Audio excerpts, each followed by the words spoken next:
Hi hello viewers, welcome to my channel. நான் இந்த channel மூலமாக உங்களுக்கு கதை சொல்ல போகிறேன். நான் சொல்கிற கதை எல்லாமே என்னோட சொந்த படைப்பு மட்டுமே. உங்களுக்கு என் கதை பிடிச்சிருந்தா ப்ளீஸ் லைக் பண்ணுங்கள், ஷேர் பண்ணுங்கள், சப்ஸ்கிரைப் பண்ணுங்கள், மறக்காமல் பெல் ஐக்கானை கிளிக் பண்ணுங்கள். ஓகே, இப்போ நம்ம கதைக்குள்ளே போகலாமா? ஓகே விவர்ஸ், இப்போ நம்ம கேட்க போகிற ஸ்டோரி ஒரு லவ் ஸ்டோரி.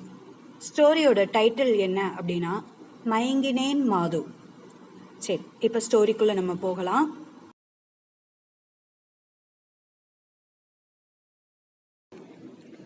பொன் நந்தி வாடைக்காற்று கிளைகளை மென்காருடன் ஸ்பரிசிக்க அந்த குளிரில் சிலிர்த்து மலர்களை பூமியில் சிதறவிட்டன அதன் விருட்சங்கள். வான நதியில் மும்முரமாய் நீச்சல் பழகி கொண்டிருந்த முழு நிலவு ஆதவன் வரப்போகிறான் என்பதை உணர்ந்து மறைய ஆரம்பித்தது. ஆதவன் திரை சீலைகளை தாண்டி வீட்டிற்குள் தன் ஒளிக்கற்றைகளை பரப்பினான். துயில் கலைந்தும் ஏனோ படுக்கையை விட்டு எழுந்திருக்க மனமில்லாமல் விட்டத்தை பார்த்தவாறே படுத்திருந்தாள் மாதுரியா. அவனை விட்டு பிரிஞ்சு 6 மாசம் ஓடிட்டது. இந்நேரம் அவன் நிசாவோட சந்தோஷமா வாழ்ந்துட்டு இருப்பான். ஆனா என்னால் தான் அவன் பிரிவை தாழ முடியல. என்ன இது, என் மனம் ஏன் இப்படி என்று அவளுடைய நினைவுகள் 6 மாதங்கள் முன்னோக்கி பயணிக்க சென்றன. தார்ச்சாலையின் இருபுறமும் பசுமையான இயற்கை வளங்கள் நிறைந்த குளுமையான நிலப்பரப்பை உடைய பொள்ளாச்சியில் அரசு பேருந்து விரைவாக வந்து கொண்டிருந்தது.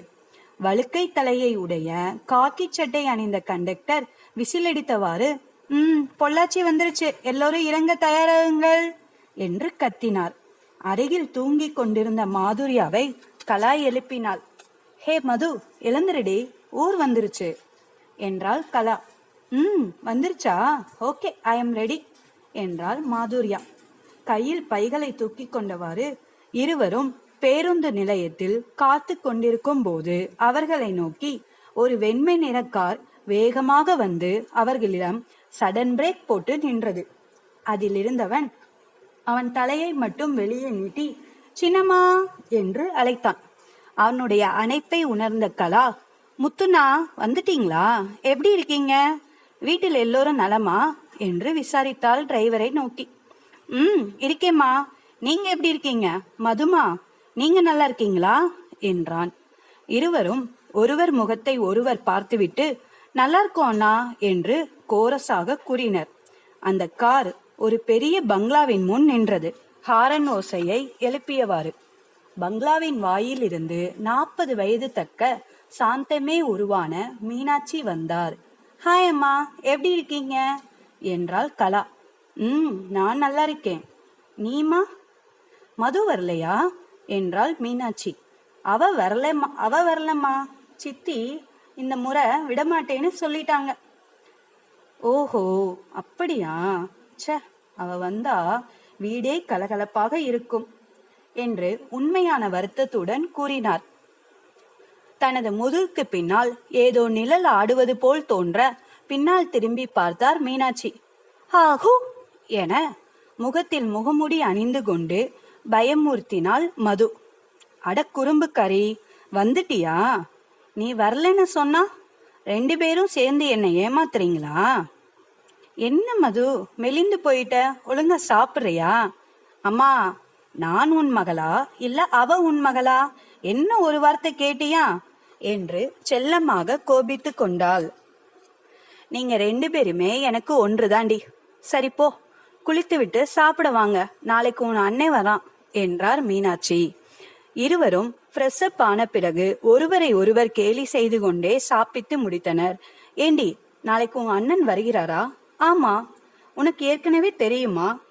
தெரியும். ஏன் என்கிட்ட முதலையே சொல்லல? அதான் இப்ப சொல்லிட்டேன்ல. சரி, எனக்கு தூக்கம் வருது, படுத்தாம தூங்கு என்று கூறிவிட்டு படுக்கையில் படுத்து கண்களை மூடி உறங்கினாள். ஆனால் மதுவுக்கு மட்டும் ஏனோ நித்திரை தேவி வர மறுத்தாள். அவன் நாளை வருகிறானா? முதலே சொல்லியிருந்தா நான் வந்திருக்க மாட்டேன். ஏனோ அவனை பார்க்கவே ஒரே படபடப்பா இருக்கு. கலா அவன் அண்ணனை பற்றி சொல்லும் போதெல்லாம் எனக்கு படபடப்பாவே வரும். அவன் என்னை பார்த்ததே இல்லை. நான் அவனை நினைச்சு கொண்டு இருக்கிறேன். ஏன் என் மனம் இப்படி வேறு பாதையில் செல்கிறது? இது தப்பு என்று தன் மனதிற்குள் உரைத்துவிட்டு நித்திரை தேவியை தேடி உறங்கினாள். பாவம் அவளுக்கு தெரியவில்லை அவன் அவள் மனதில் வேரூன்றி விருட்சமாக வளரப்போகிறான் என்று. மறுநாள் காலை பொழுது விடிந்தது. எழுந்திரடி, நைட்டெல்லாம் தூங்காம கனவில் மிதந்துவிட்டு உச்சி வெயில் வரும் வர தூங்கிக்கிட்டு இருக்கிறத பார் என்று எழுப்பினாள் கலா. ஏண்டி கலா, உங்கள் வீட்டில்தான் நிம்மதியா தூங்குறேன், அது பிடிக்கலையா என்றவாறு சோம்பல் முறிந்து எழுந்து உட்கார்ந்தாள். அண்ணா கூப்பிட ஏர்போர்ட் போகணும், லேட் ஆயிடுச்சு, சீக்கிரம் கிளம்பிடி, அம்மா திட்டுறாங்க என்றாள். நான் வரல, நீங்க போயிட்டு வாங்க. உன்னை தனியா விட்டுட்டு எப்படி போறது? அவள் மேலும் வாய் திறப்பதற்கு முன்பாக வேற பேச்சுக்கே இடமில்லை, சீக்கிரம் கிளம்பு என்றாள். வேறு வழி தெரியாமல் விரைவாக கிளம்பி வந்தாள். அனைவரும் காரில் ஏறி ஏர்போர்ட் நோக்கி பயணித்தனர். ஏர்போர்ட் வளாகத்திற்குள் அவன் வரவுக்காக காத்து கொண்டிருந்தனர். சில நிமிடங்களுக்கு பிறகு எஸ்கலேட்டரில் இருந்து கையை அசைத்தவாறு இறங்கி வந்து கொண்டிருந்தான் அவன். மது அவனை தன் பார்வையாலே அளவிட்டாள். வயலட் நிற ஷர்ட்டும் நீல நிற ஜீன்ஸ் பேண்டிலும் கருப்பு நிற குளிர் கண்ணாடியிலும் அழகான சுருள் கேசத்திலும் தடிமனான கூரிய மீசையிலும் மன்மதன் போல் இருந்தான் 28 வயது மதிக்கத்தக்க மித்ரகுமார். போட்டோவை விட நேர்ல அழகா இருக்கானே என்று உள்ளூர மகிழ்ந்தாள். கலாவின் ஒழுக்களை உணர்ந்து மிகவும் சிரமப்பட்டு அவன் மேல் விழுந்த பார்வையை விளக்கினாள். ஹாய் அம்மா, எப்படி இருக்கீங்க? நல்லா இருக்கேன்பா, நீயே மெலிந்து விட்டாய் என்றாள் மகனின் மேல் உள்ள அதிகப்படியான பாசத்தால். அம்மா, இது உங்களுக்கு ஓவரா இல்ல? கண்டக்டர் கிட்ட உங்களை கூட்டிட்டு போகணும் போல என்று கேலி செய்தான். என்று தொண்டையை கமரும் சத்தம் கேட்டு திரும்பினான். ஹே வாண்டு, நீ எப்படி இருக்க? எக்ஸாம் நல்லா எழுதுனியா இல்ல கோட்டையா என்றான் தன் தங்கையை பார்த்து. சூப்பரா எழுதியிருக்கேனா? இது என அவள் முடிக்கும் முன்பு அவன் முந்திக் கொண்டு, அம்மா யாருமா இது? என் வருங்கால மனைவி தானே, நாகராஜ் மாமாவின் மகள் நிசாதானமா இது? வருங்கால மனைவி என்றவுடன் மகிழ்ச்சியில் திளைத்த முகம் மாமாவின் மகள் என்றதும் மாறியதை கவனிக்க தவறவில்லை கலாவும் குமாரும். ஹே அண்ணா, ரொம்ப அலையாத, உன் ஆள் வரல. இதே என் ஃப்ரெண்ட் மாதுரியா, நாங்க இருவரும் காலேஜ் ஃப்ரெண்ட்ஸ். மேலும் உன் நிசா என் தோழி அளவுக்கு ரொம்ப அழகில்ல என்று தோழிக்கு பரிந்து பேசினாள் கோபத்துடன். ஹே, ஏண்டி அவனை ஏதோ விளையாட்டா சொல்லியிருக்கான், அதுக்கு போய் சண்டை போடுற? அப்புறம் என்னம்மா, நிசாவோட இவளை இணைத்து பேசினா கோபம் வராதா? இவர்கள் இருவரும் சண்டை போட்டு கொண்டிருக்க அவன் அவளை பார்வையாலே வருடி கொண்டிருந்தான். அழகான மீன் போன்ற கண்கள், ஆரஞ்சு பல துண்டுகளை போன்ற இதழ்கள், அதன் ஓரத்தில் சிறு மச்சம், சங்கு கழித்து வெளிர் நிறத்தை எடுப்பாக காட்டும் கருஞ்சிவப்பு நிற சல்வார், அதற்கேற்றாற்போல் காதிலும் கழுத்திலும் அணிகலன்கள், பட்டு போன்ற மென்மையான ஸ்பரிசம். இவள் ஒரு அழகு தேவதையே. அவன் தன்னை அளவிடுகிறான் என்பதை உணர்ந்தும் அவளுடைய கண்ண கதுப்புகள் சூடேறி வெட்கத்தில் சிவந்தன. அதை கவனிக்க தவறவில்லை அவன். வாளு, சரி, சாரி என்றான் தங்கையை நோக்கி. அப்பொழுதுதான் அங்கு வந்திருந்தார் நாகராஜ். என்ன மாப்பிள, எப்படி இருக்கீங்க? நல்லா இருக்கேன் மாமா, நீங்க? நிசா வரலையா என்றான் சாதாரணமாக. அண்ணா வலியுது, தொடச்சுக்கோ. என்ன இவன் நிசா நிசா என்று உருகிறான்? அவளை விரும்புகிறானோ என்று உள்ளம் வருந்தியது மாதுரியாவுக்கு. அவளுக்கு வேலை அதிகம்பா, நீங்க வரேன்னு நான் சொல்லிட்டேன், ஒரு வாரத்துல வந்துருவா உங்களை பார்க்க. இவனோ நிசா என்று உருகிறான், அவளோ வேலை அதிகம், ஒரு வாரம் ஆகும் பார்க்க என்கிறாள். என்ன காதலோ கன்றாவியோ என்று தலையில் அடித்து கொண்டாள் மாதுரியா. காரை குமார் ஓட்ட அருகில் நாகராஜ் அமர்ந்தார். பெண் இருக்கையில் பெண்கள் மூவரும் ஏறிக்கொண்டனர். மாப்பிள்ள, நிசா வந்ததும் நிச்சயதார்த்தம் பண்ணிடலாம். அடுத்த 2 மாசத்துல கல்யாணத்தை வச்சுக்குவோம். என்ன சொல்றீங்க? அப்பதான் நீங்க ஃபாரின் போகும்போது நிசாவை கூட்டிட்டு போகலாம். நிச்சயதார்த்தம் என்றதும் தன் முகம் இருக்கும் கண்ணாடியின் வழியாக மாதுரியாவின் முகம் மாறுவதை கவனித்தும் அவனது உதட்டோரம் முறுவல் புரிந்தது. அவன் கண்கள் தன்னை பார்த்து சிரிப்பதை அவளும் கவனித்தாள். இல்ல மாமா, நான் ஃபாரின் போகல, இங்க நம்ம கம்பெனியை பார்க்கலாம்னு முடிவு பண்ணிருக்கேன். அதோட பாவம், உங்களுக்கு இவ்வளவு நாள் கஷ்டம் கொடுத்துட்டோம். அதனால இனிமேல் உங்களுக்கு ரெஸ்ட். அப்புறம் மாமா, கம்பெனிய நல்ல நிலைமைக்கு கொண்டு வரணும். அதுக்கு பிறகு கல்யாணத்தை பத்தி பேசுவோம் என்றவாறு முன்புறம் கண்ணாடியின் வழியாக மாதுரியாவின் முகத்தை பார்த்து புருவத்தை சுளித்து ஓகேதானா என்றான். என்ன திமிர் இவனுக்கு! நிசாவை திருமணம் செய்ய என்னிடம் சம்மதம் கேட்கிறார். இரு, உன்னை கவனித்துக் கொள்கிறேன் என்றாள் மனதிற்குள் மாதுரியா. அண்ணனின் செய்கையை நினைத்து மனதிற்குள் சிரித்து கொண்டாள் கலா. வீடு வந்ததும், அம்மா எனக்கு டயர்டா இருக்கு, நான் குளிச்சுட்டு தூங்குறேன், நைட் சாப்பிட்றேன், இப்ப எதுவும் வேணாம், ப்ளீஸ் மாமா, பாய் என்று சொல்லிவிட்டு மாடியில் உள்ள தனது அறைக்குள் சென்றான். சரி, நீங்க வாங்கண்ணா சாப்பிட. இல்ல மீனாட்சி, எனக்கு பசி இல்ல, நான் வரேன் என்று கிளம்பிவிட்டார் கவலை தோய்ந்த முகத்துடன். அவளுடைய முகமாற்றத்தை கவனிக்க மறைந்தார் மீனாட்சி. ஆனால் கலா கவனித்து உள்ளூர சிரித்து கொண்டார். இப்பொழுது நாகராஜை பற்றிய அறிமுகம். நாகராஜ் மீனாட்சியின் பெரியப்பா மகன். மீனாட்சி கணவர் வாசுதேவன் வசதி படைத்தவர். அவருக்கு தன் தங்கையை திருமணம் செய்து கொடுத்துவிட்டு அவருடனே பார்ட்னர் ஆனார். வாசுதேவன் கார் ஆக்சிடென்டில் இறந்த பிறகு மீனாட்சிக்கு ஆறுதல் கூறி அவருடைய நிர்வாகத்தை தனது பொறுப்பில் நடத்தி வருகிறார். அப்பொழுது குமார் கல்லூரி படிப்பு முடியாதால் தொழிலில் ஆர்வம் செலுத்தவில்லை. மாமாவை நம்பி விட்டுவிட்டான். அவருடைய ஒரே மகள் நிசாவை குமாருக்கு திருமணம் செய்து வைத்து சொத்து முழுவதையும் அவரே அடைய வேண்டும் என்ற ஆசையில் தன் மகளையும் அப்படி வளர்த்துள்ளார். இவருடைய திட்டம் தெரியாத மீனாட்சியும் குமாரும் பசுத்தோல் போர்த்திய இந்த நரியை நம்பிக்கொண்டிருக்கின்றனர் இப்பொழுது வரை. ஆனால் கலாவுக்கு மட்டும் இவர் மேல் எப்பொழுதும் ஒரு சந்தேகம் உள்ளது. அதோடு அவளுக்கு நிசாவை தன் அண்ணியாக கனவில் கூட ஏற்றுக்கொள்ள முடியாது என்பாள். ஏன் அண்ணே சோகமா போறார்? சரி, அப்புறம் பேசிக்கலாம். நீங்க சாப்பிட்டீங்களா என்றால் இருவரையும் நோக்கி மீனாட்சி. அம்மா, நாங்க சாப்பிட்டோம். நாங்க லில்லி வீட்டிற்கு போயிட்டு வரவா என்றாள் கலா. லில்லி வீட்டுக்கு போனா வர லேட் ஆகிரும், வேண்டாம். மீனம்மா ப்ளீஸ், சீக்கிரம் வந்துடுவோம். மாதுரியா மீனாட்சியை மீனம்மா என்றுதான் அழைப்பாள். சரி, ப்ளீஸ் போட்டுட்ட, அனுப்பாம இருக்க முடியுமா? ஆனா ஒரு கண்டிஷன், சரியான நேரத்திற்கு வந்துடணும், ஓகேவா? ஓகேம்மா என்றனர் கோரஸாக. ஹாய் லில்லி, எப்படி இருக்க? மதுக்கா கலக்கா, எப்போ வந்தீங்க? நான் சந்தோஷமா இருக்கேன். நீங்க எப்படி இருக்கீங்க? அம்மா, அண்ணா, சித்தி, அப்பா எப்படி இருக்காங்க? பரீட்சை எப்படி எழுதுனீங்க 2 பேரும்? எப்போ ஊர்ல இருந்து வந்தீங்க? வந்ததும் என்னை ஏன் பார்க்க வரல? ஏன் இவ்வளவு லேட்டு? வந்து ரொம்ப நேரம் ஆச்சா? சாப்பிட்டீங்களா? நீங்க வந்ததா இப்பதான் ராணி அம்மா என்னிடம் சொன்னாங்க. நான் வர தாமதம் ஆயிடுச்சா? அப்பா லில்லி, போதும் நிறுத்து, கொஞ்சம் மூச்சு விடு ப்ளீஸ். ஓஹோ, ஓகே கலாக்கா, இப்ப சொல்லுங்க.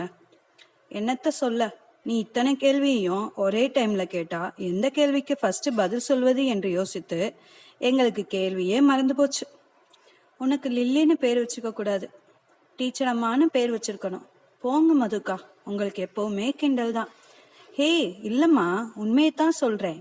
கேள்வி அதிகமா யாரு கேட்பா? டீச்சர் தானே. அப்ப நீ டீச்சர் தான் என்றாள் சிரியாமல். சரிக்கா, கேள்வி கேட்பதா நான் டீச்சர். வாய் ஓயாம பேசுறதுனால நீங்க வாயாடியா? அப்போ உங்க பேரு வாயாடி தானக்கா, ஓகேவா என்று அவள் காலை வாரினாள். அது எப்படி லில்லி, கரெக்டா சொல்ற மதுவை பத்தி? உங்களை என்ன செய்யறேன் பாருங்க என்று இருவரையும் துரத்தி கொண்டு ஓடினாள் மது. லில்லிக்கு வாங்கி வந்த ட்ரெஸ் ஸ்நாக்ஸ் எல்லாத்தையும் கொடுத்து விட்டு அவ கூட உட்காந்து சாப்பிட்டுட்டு 2 பேரும் கிளம்ப தயாரானார்கள். ஓகே லில்லி, நாங்கள் கிளம்புறோம், பாய் என்றனர் இருவரும். மதுவின் கையை பிடித்து கொண்ட லில்லி கண்களில் கண்ணீருடன் நின்றாள். அதை பார்த்த மது, என்னடா அக்கா, அடிக்கடி வாங்க, என்னை மறந்துடாதீங்க என்றாள் உண்மையான வருத்தத்துடன். என்னடா, இந்த அழகு முகத்தை மறக்க முடியுமா? கண்டிப்பா வருவேன் அடிக்கடி என்று விடை பெற்றனர் இருவரும். படுக்கையிலிருந்து புரண்டு படுத்தான். விழித்து பார்த்தான். ஓ, இருட்டி விட்டது. இருட்டு வர தூங்கிட்டோமா? என்ன இது கெட்ட பழக்கம் என்று லைட்டை போட்டான். கடிகாரம் மணி 6:30 என்று காட்டியது. ச, இவ்வளவு நேரம் தூங்கிட்டோமே. பயண களைப்பால இருக்கும். பாத்ரூம் சென்று முகம் கழுவிட்டு மாடியறையிலிருந்து கீழே ஹாலுக்கு வந்தான். சோபாவில் அமர்ந்து டிவி பார்த்து கொண்டிருந்த மீனாட்சியை நோக்கி, அம்மா, என்ன இது, வீடு அமைதியா இருக்கு, வாழை எங்க, ஊருக்கு ஓடிட்டாளா? இல்லப்பா, அவங்க 2 பேரும் லில்லியை பார்க்க போயிருக்காங்க. லில்லியா? யாருமா அது? புது ஃப்ரெண்டா? காலேஜுக்கு போகும்போது பார்க்க வேண்டியதானே? மணி என்னம்மா இப்போ? நீங்க சரியில்லைம்மா. இல்லப்பா, இப்பதான் பேசினேன், அரை மணி நேரத்துல வந்துடுவாங்க. யாருமா அந்த லில்லி? அது ஒரு பெரிய கதைப்பா. லில்லி ரொம்ப பாவம்ப்பா. 16 வயசு தான்ப்பா அவளுக்கு. அப்பா இல்லை, அம்மா மட்டும்தான். அவ ஃபேக்ட்ரியில வேலை செய்யும்போது ரசாயனம் பட்டு அவ கண்ணும் தெரியாம போச்சு. கம்பெனி நியாயமா அவங்களுக்கு கிடைக்க வேண்டிய நஷ்ட ஈட தரமாட்டேன்னு சொல்லிட்டாங்க. வேற வழி இல்லாம லில்லி படிப்பை நிறுத்திட்டு வீட்டு வேலைக்கு சேர்த்து விட்டா. அவளுடைய முதலாளி, அவருக்கு 40 வயசு இருக்கும், இவளை கெடுத்துட்டான்ப்பா. இதை கேட்டதும் அவனுடைய முகம் கோபத்தில் சிவந்தது. அப்புறம் என்னமாச்சு? அவனை சும்மா விட்டீங்களா? இல்லப்பா, நான் கேட்க போன அவங்க அம்மாவை, உன் மகதான் என் புருஷனை கூப்பிட்டா பிரச்சனை பண்ண போலீஸ்ல சொல்லிடுவேன் என்று அவள் மனைவி வந்து மிரட்டியிருக்கா. ச, அவெல்லாம் ஒரு பொம்பளையா? இதை கேட்டதும் லில்லி அம்மா வீட்டில் தூக்கு மாட்டி செத்துட்டாப்பா. அனாதையான லில்லி தண்ணில விழுந்து சாக போயிருக்கா. அச்சச்சோ, அப்புறம் யாருமா லில்லியை காப்பாற்றியது? நம்ம மதுதான்ப்பா. மதுவா என்றான் ஆச்சரியத்துடன் யோசித்தவாறு. ஆமாப்பா, இன்னைக்கு ஏர்போர்ட்ல பார்த்தையே, மாதுரியா, அவதான் கலா ஃப்ரெண்டு. நான் அவளை இதுக்கு முன்னாடி பார்த்ததே இல்லையேம்மா. அவளுடைய காலேஜில் தான்ப்பா பழக்கம். கலா காலேஜ் போகும்போதே நீ ஃபாரின் போயிட்ட. அவள் லீவு விட்டா இங்கே தான் வருவா. நல்ல பொண்ணு. ஓஹோ, சரிம்மா, லில்லியை பற்றி சொல்லுங்க. மது சாக போறவளை தடுத்து கேட்டிருக்கா. அழுதுகிட்டே இவன் நடந்ததெல்லாம் சொல்லியிருக்கா.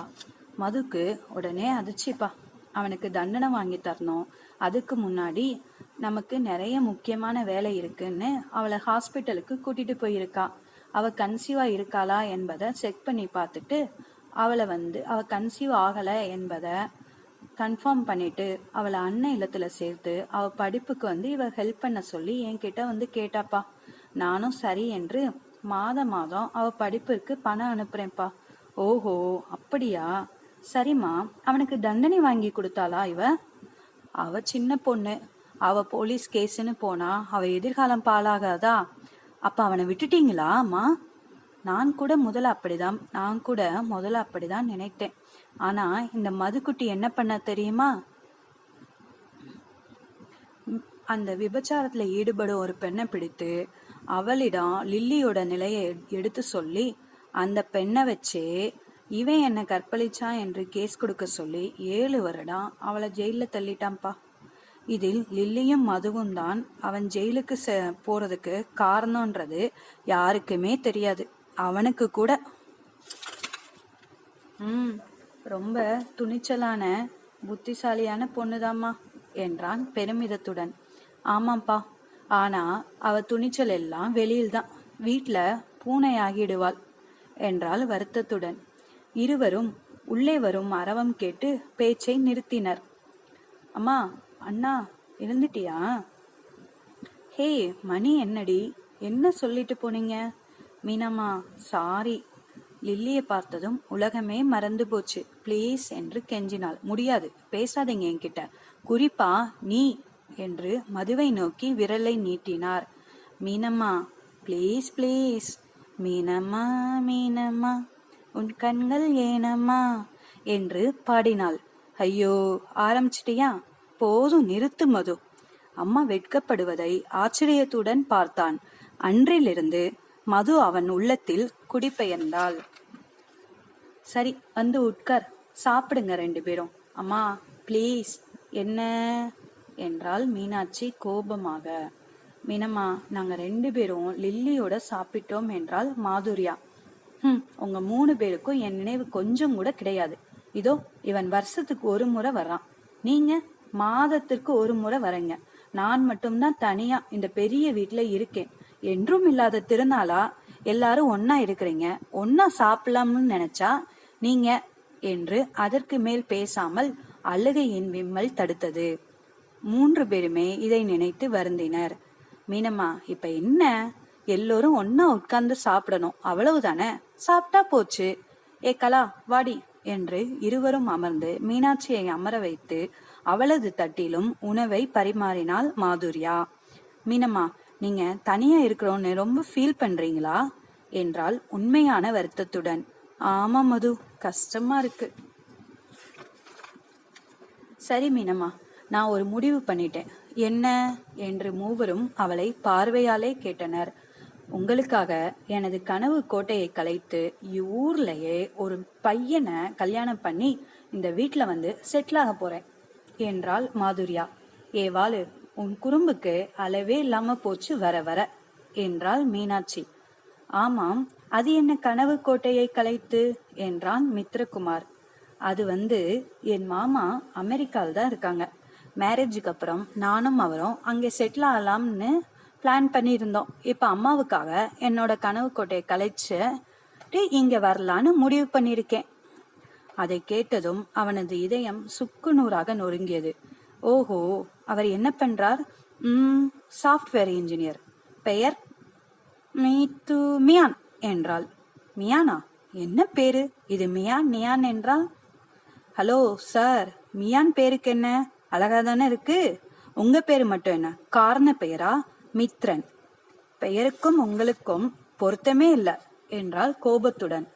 அவனுக்காக என்னை இவள் எப்படி அவமானப்படுத்தலாம் என்று நினைத்தவாறு, ஓஹோ, அந்த அளவுக்கு லவ்வா என்றான் ஏளனத்துடன். ஆமாம், எங்க காதல் தெய்வீகம், காதல் உன்னதமானது, உயிருக்குயிராக விரும்புறோம் என்றாள். ஐயோ, போதும் நிறுத்திடி உன் காதல் புராணத்தை. அண்ணா, இவளுக்கு அமெரிக்கா இல்ல, அம்ஜிக்கரையில கூட மாப்பிள்ள பார்க்க மாட்டாங்க இவ சித்தி. அவ யாரையும் லவ் பண்ணல, சும்மா ரீல் விடுறா, அதையும் நீ நம்பிட்ட. அப்படியா என்றான். அவன் மனம் நிம்மதி பெற்றது. மாதுரியா கண்களாலே அவனை பார்த்து சிரித்தாள். சரி, நேரமாச்சு, போய் தூங்குங்க என்று அனைவரையும் விரட்டினாள் மீனாட்சி. மது, நான் ஒன்று கேட்பேன், உண்மையை மட்டும் சொல்லணும். என்ன கலா, நீ என் அண்ணாவை லவ் பண்றியா? அதிர்ச்சியுடன். என்னடி, அண்ணாவை லவ் பண்றியா? சேச்சே, இல்ல கலா. உங்க அண்ணா எங்க, நான் எங்க? அப்படியெல்லாம் ஒன்றும் இல்லை. ஓஹோ, சரி என்றாள். ஆமா, ஏண்டி அப்படி கேட்ட? சும்மாதான். என்கிட்டயே போய் சொல்ற, நீ அண்ணாவை லவ் பண்றது எனக்கு தெரியாதா என்று மனதிற்குள் நினைத்து சிரித்து கொண்டாள். என்ன சும்மா? பதில் சொல்லுடி. படுத்தாத, எனக்கு தூக்கம் வருது. சே, என்ன பார்த்து ஏன் இப்படி கேட்டா? அவளுக்கு என்ன, அவ அண்ணன் மன்மதன் நினைப்பா? விடியட்டும், இவளை கவனித்துக் கொள்கிறேன். Riya, I love you. நீ ரொம்ப அழகா இருக்க. உன்னை போல உன் உள்ளமும் மிகவும் அழகு. அமெரிக்கால என்னை சுத்தி எத்தனையோ பெண்க இருந்தாங்க, ஆனா என் மனம் உன்னையே சுத்துது. எனக்கே ஆச்சரியமா இருக்கு, நான் எப்படி மாறினேன்? லில்லியின் வாழ்வை நீ காப்பாற்றிய விதம், அம்மா கிட்ட காட்டுற அன்பு, உனது மயக்கும் அந்த மான்விழிகள். ஐ லவ் யூ மாதுரியா என்றியா என்று தனக்குள்ளே அவளிடம் காதலை சொல்லிவிட்டு கனவில் அவளை தேடத் துவங்கினான் மித்ரன். ஜாக்கிங்கை முடித்துவிட்டு வியர்வை துளியுடன் அன்றைய செய்தித்தாளை புரட்டினான் மித்ரன். அதில் அவனுக்கு மிகவும் விருப்பம். அம்மா, ஒரு cup tea please.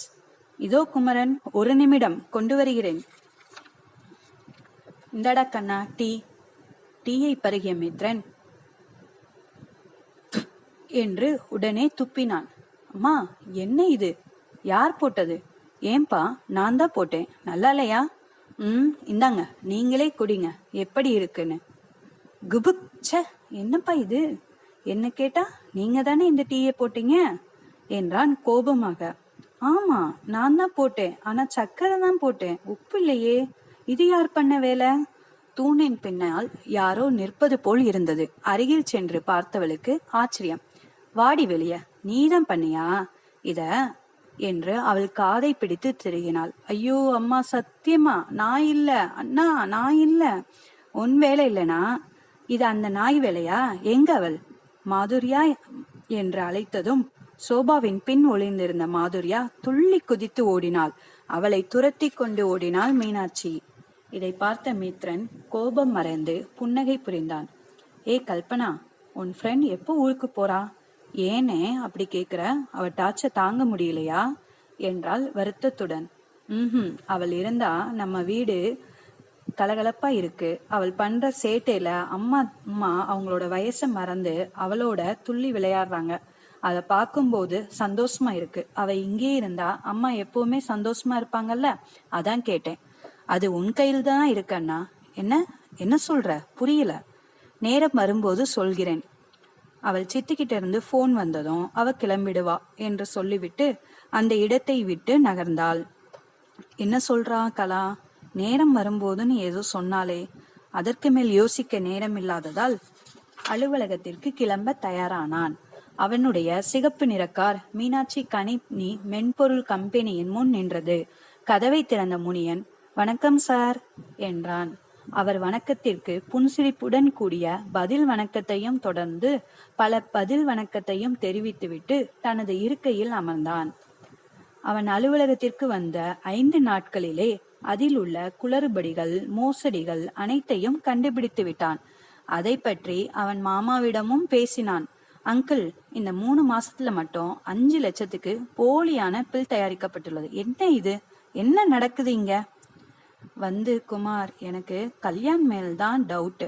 But evidence எதுவும் இல்லாம அவன் மேல எப்படி ஆக்ஷன் எடுப்பது?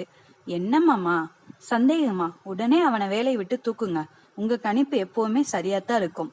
என்ன காரணம் என்று கூறாமலே கல்யாண் பணி நீக்கம் செய்யப்பட்டான்.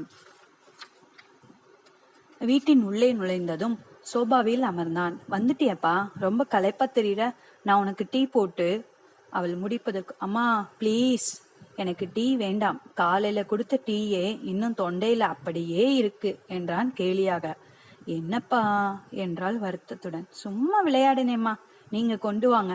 ஆனா மாதுரியாவுக்கு தெரியாம கொண்டு வாங்க. சரி. ஆமா, கலா மாதுரியா எங்க காணாம்? அவளுக்கு அம்மா தண்டனை கொடுத்துருக்காங்க அண்ணா. தண்டனையா? எதுக்கு? என்ன தண்டனை? காலையில உன் டீல உப்ப கொட்டினால அதுக்கு வீட்டுக்கு பின்னாடி உள்ளதான் இருக்கா. நீயே போய் பார், என்ன தண்டனைன்னு உனக்கே தெரியும். மாதுரியா கிணற்றிலிருந்து தண்ணீரை இறைத்து மீண்டும் அந்த தண்ணீரை கிணற்றிலே ஊத்தினாள். அவள் செய்யும் செயலை பார்த்து, ஹே மாதுரியா, என்ன இது? என்ன பண்ற? குரல் கேட்டு திரும்பியவள், அப்பா வந்துட்டீங்களா? டைம் காட், இப்பவாவது வந்தீங்களே, ஏன் இவ்வளவு நேரம்? கொஞ்சம் சீக்கிரமா வரக்கூடாதா என்று கோபத்தில் பொறுமினாள். ஹே ஸ்டாப் இட், நான் எப்பவும் இந்த டைமுக்கு தானே வருவேன். ஆமா, பட் எனக்காக நீங்க இன்னைக்கு சீக்கிரம் வந்திருக்கலாம்ல. எனக்கு புரியல. உங்களுக்கு டீயில் உப்பு போட்டதால அம்மா நீங்க திரும்ப வரும் வர தண்ணீரை இறக்கணும்னு சொல்லிட்டாங்க. காலையில இருந்து 3000 கூட இறைத்தேன். இங்க பாருங்க, என் கை எப்படி சிவந்து போச்சு. அவளின் பூ போன்ற மென்மையான உள்ளங்கையில் கயிறின் அச்சு சிவப்பு கோடாக படிந்திருந்தது. அக்கையை அப்படியே பிடித்து முத்தம் தர வேண்டும் என்ற எண்ணத்திற்கு தடை போட்டு அவள் கண்களை நோக்கி சாரி என்றான். உப்பிட்டவரை உள்ளளவு நினை என்ற ஒரு பழமொழி உண்டு. ஆனால் இங்க யாருக்கு தெரியுது என்றால் போலியான வருத்தத்துடன். நான் நினைப்பேன் ரியா. என்ன சொன்னீங்க? நான் உன்னை என்றும் எப்பவும் மறக்கவே மாட்டேன், போதுமா? ஓகே பாய் ரியா என்று அவள் கன்னத்தில் தன் விரல்களால் தட்டிவிட்டு சென்றான். அந்த நொடியில் அவள் இதயம் சற்று வேகமாக துடித்தது. உடல் சிலிர்த்தது. அவன் கைப்பட்ட கன்னம் கூசியது. என்ன தொட்டானா? மறக்க மாட்டேன்னு சொன்னானே, அதற்கு என்ன அர்த்தம்? ச்ச, என்ன இது? நான் விளையாடுறதுனால அவனும் விளையாடுனான், இதை போய் அந்த மாதிரி நினைச்சிட்டு என்று தன் மனதில் ஏற்பட்ட சலனத்திற்கு திரையிட்டாள். அவள் ஹாலிற்கு வந்தாள். சோபாவில் கால் மேல் கால் போட்டுக்கொண்டு டிவியில் ஒளியும் பார்த்து கொண்டிருந்தான் மித்ரன். அருகில் கலாவும் அமர்ந்திருந்தாள். ஹே கலா, என்னடி? ஆமா, ஏன் வந்த? அம்மா தான் உன்னை தண்ணி இறக்க சொன்னாங்கல்ல. நீ எல்லாம் ஒரு ஃப்ரெண்டாடி. அம்மா மறந்தாங்கன்னா நீயே ஞாபகப்படுத்துவ போல. அதுவும் இல்லாம அம்மாவோட உத்தம புத்திரன் ராஜகுமாரன் வரும் வரைதான் இந்த தண்டனை என்று அவனை ஓரக்கண்ணால் பார்த்தாள். ஹே வெயிட், உத்தம புத்திரன் ஓகே, ஆனால் அண்ணன் அம்மாவுக்கு ஒன்னும் ராஜகுமாரன் கிடையாதே, நிசாவுக்கு தானே. என்னன்னா என்று தன் அண்ணனின் தோளை இடித்தாள். ஒரு நிமிடத்தில் இஞ்சி தின்ன குரங்காக மாறிய அவளது முகத்தில் இருந்து கண்களை விளக்கவில்லை மித்ரகுமார். சரி கலா, எனக்கு உடம்பு வலிக்குது, நான் தூங்க போறேன் என்று மாடியில் உள்ள தன் அறையை நோக்கி விரைந்தாள்.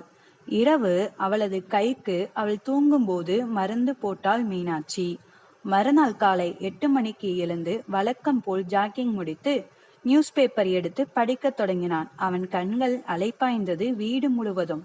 தன்னை நோக்கி காப்பி கோப்பையுடன் வந்த அம்மாவிடம், எங்கம்மா வீடே அமைதியா இருக்கு, உங்க செல்ல மகள் மது இல்லையா? வெளியே போயிருக்காளா?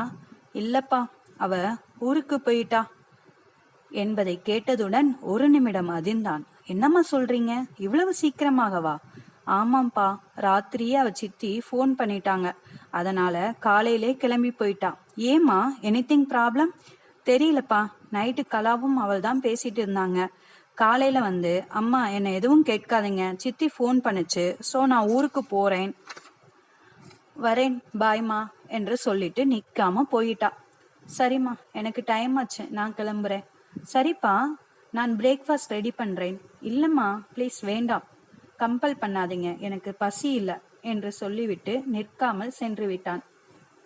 ச்சே, என்கிட்ட ஒரு வார்த்தை சொல்லிட்டு போயிருக்கலாமே, அப்படி என்ன அவசரம்? அம்மா கலாவுக்கு தெரியும்னு சொன்னாங்க, அவகிட்ட கேட்போமா? உனக்கு என்ன அண்ணன்னு கேட்டாள்னா என்ன பண்றது? உண்மையை சொல்லிடுவோமா? சேச்சே வேண்டாம், அப்புறம் மனுஷனை கேலி பண்ணியே சாகடிச்சிடுவா. வெயிட் பண்ணுவோம், அவளே நம்மிடம் சொல்லுவாள். அலுவலகத்தில் அன்று யாருமே அவன் கண்ணுக்கு தெரியவில்லை.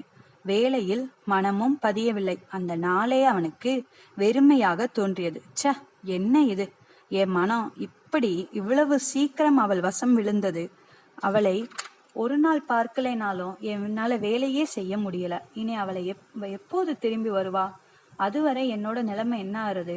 ஒருவேளை அவ வராவிட்டால்? ஹாய் வீவர்ஸ், இதுவரைக்கும் என்னோட ஸ்டோரியை பொறுமையாக ஸ்கிப் பண்ணாமல் கேட்ட எல்லாருக்கும் தேங்க்ஸ். இந்த ஸ்டோரியோட கண்டினியூஷன் பார்ட்டை நெக்ஸ்ட் வீடியோவில் போடுறேன். என்னோட கதை உங்களுக்கு பிடிச்சிருந்தா ப்ளீஸ் லைக் பண்ணுங்கள், ஷேர் பண்ணுங்கள், சப்ஸ்கிரைப் பண்ணுங்கள், மறக்காமல் பெல் ஐக்கானை கிளிக் பண்ணுங்கள். தேங்க்யூ. லைக் பண்ணுங்கள், ஷேர் பண்ணுங்கள், சப்ஸ்கிரைப் பண்ணுங்கள்.